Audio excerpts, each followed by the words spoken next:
ఎట్లా పడతారు? 10 సంవత్సరాల పిల్లలు, చిన్న పిల్లలు అంటే వాళ్ళు ఏం భక్తి నారదముని ఏం ఉపదేశించిండు, వాల్మీకి ఏం ఉపదేశించిండు, ప్రహ్లాదుడికి ఏం ఉపదేశించిండు, కానీ వాళ్ళు మహాత్ములే కూర్చున్నారు. అసలు మహాత్ములే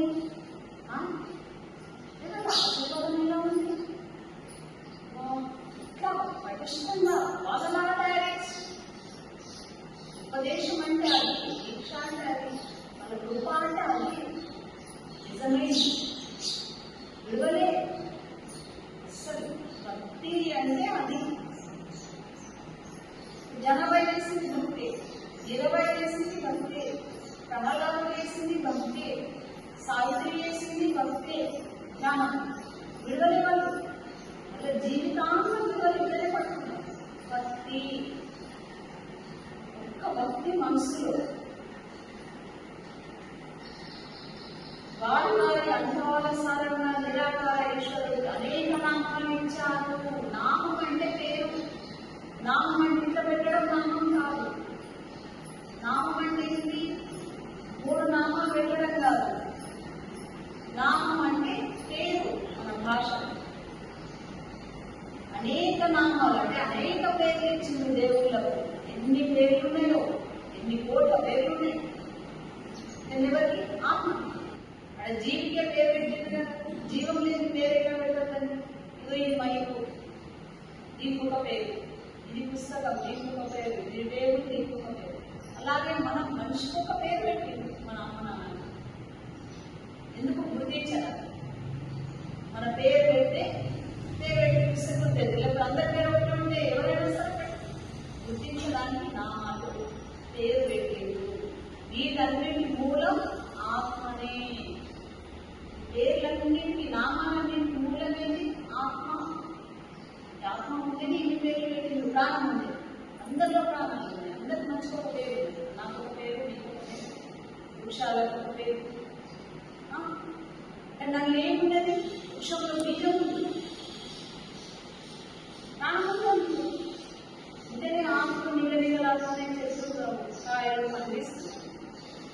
మనలో ప్రాణం ఉంటేనే కళ్ళు చూస్తుంది, నిగలాడుతున్నాం, కలకలలో జీవం ఉన్నది కాబట్టి. లేకపోతే దప్పలారైపోతుంది ప్రాణం.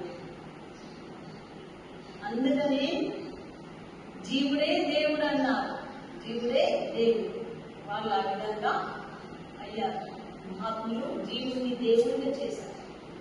మనం జీవుడిని జీవుడిగానే చూస్తున్నాం. మనుషులు దేవుడిగా చూస్తలేము. ఎందుకంటే మనం అంత అనుభవం పొందలేదు కాబట్టి. జీవుడిని దేవుడిగా మనము ఒప్పుకోము. నేను జీవుడిని అంటాను. జీవం లేని జీవరాశి నిలవదు. వీటిలో ప్రాణాలు ఉన్నాయి. చిమలో, దోమలో, ఈగలో ప్రతి ఒక్కటి కదులుతుంది. ప్రాణం ఉంటేనే కదులుతుంది.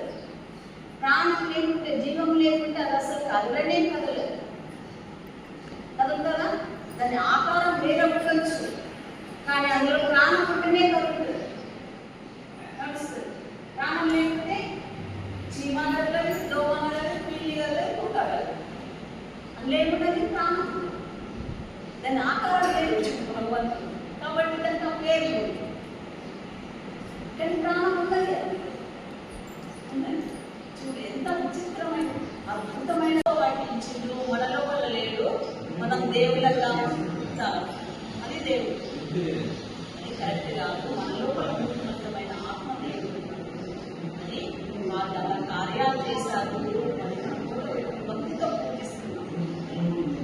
ప్రాణం ప్రతిష్ఠ చేయగలం, చేయలేము. పూజిస్తామంది.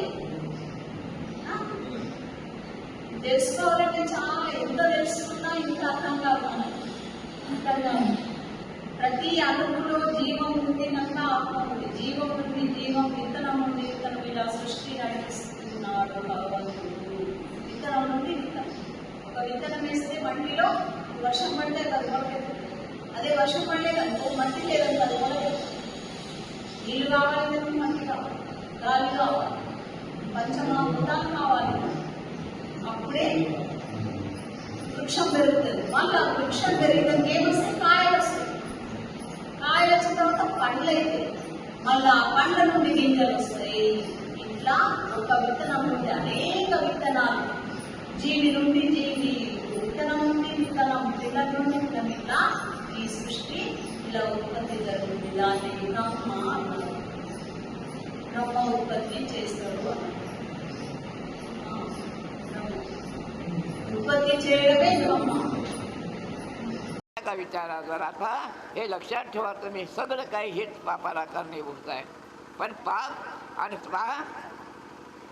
हे पाप पुण्य ज्या गोष्टी आहे पापाच्या आणि पुण्याच्या एका जातीला लागू नाही। यात हिंदू मुसलमान ख्रिस्तानाचा सवाल नाही। पाप आणि पुणे दोनच गोष्टी सगळ्या समाजाला लागू आहे। या धर्म नाही, पंथ नाही, दोनच गोष्टी पापा पुण्याच्या।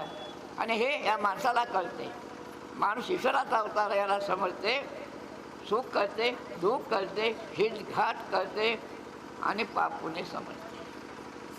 म्हणून आता पहा त्या रोगाबद्दल हे की आपलं वागणं गेलं, बोलणं झालं, खाणं पिणं सर्व माणसात झालं आणि इतके जरी जनावर राहतं, पशु पक्षी, दवाखान्यात एकही जनावर नाही, जंगलातलंही नाही, गावातलंही नाही, बैल बी नाही, माणसं मावणं हे कार्बन एवढाले पोट खायला लागले, त्याला व्यायाम नाही।